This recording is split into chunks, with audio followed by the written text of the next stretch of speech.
देश में पढ़े लिखे लोगों की गुलामी करने के लिए अनपढ़ चाहिए, मेहनत करने के लिए अनपढ़ चाहिए, बॉर्डर पे मरने के लिए अनपढ़ चाहिए, हर काम करने के लिए मेहनत अनपढ़ चाहिए। लेकिन देश के जनता के अनपढ़ की संपत्ति लूटने के लिए एक पढ़ा लिखा व्यक्ति चाहिए। बड़े दुर्भाग्य की बात है। ऐसे सोच के हमारे देश में लोग बैठे हुए हैं। ऐसी ऐसी अच्छी जगहों पे कब्जा करके बैठ गए हैं कि एक आम आदमी की भविष्य को सीधा नरक में डालने की काम पढ़े लिखे लोग कर रहे हैं। जबकि पढ़ा लिखा का मतलब होता है कि इस देश की जनता को सही रास्ता दिखाना और उसका अधिकार उस तक निष्पक्ष पहुंचाना, इस जनता की संपत्ति को निष्पक्ष हिसाब किताब रखना,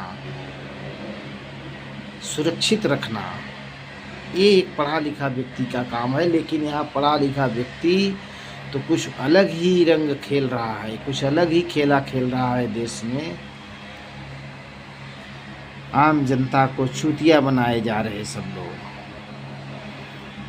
तुम्हारे जैसे पढ़े लिखे आदमी किस काम के, जब तुम एक पढ़ा लिखा व्यक्ति जो संविधान लिखता है, एक समान संविधान लिखता है, राजतंत्र इतने समय से चले आ रहा है, वो ख़त्म हुआ और एक प्रजातंत्र यानी हर एक व्यक्ति हर एक प्राणी का एक बराबर अधिकार की समय आई और एक पढ़ा लिखा व्यक्ति संविधान लिखता है कि हमारे देश को कैसे चलाया जाएगा, हमारे देश के लोगों को व्यवस्था कैसी की जाएगी।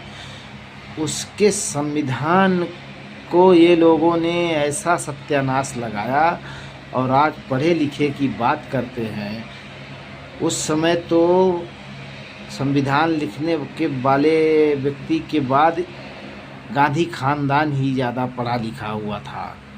फिर जब वो पढ़ा लिखा व्यक्ति का खानदान ही देश की सत्यानाश लगा दिया, संविधान का सत्यानाश लगा दिया, सच्चाई शास्त्र का सत्यानाश लगा दिया, और कोई बात पढ़े लिखे की करता है। अरे मन से पढ़ा होना चाहिए, देश की सेवा करने के लिए मन सच्चा होना चाहिए।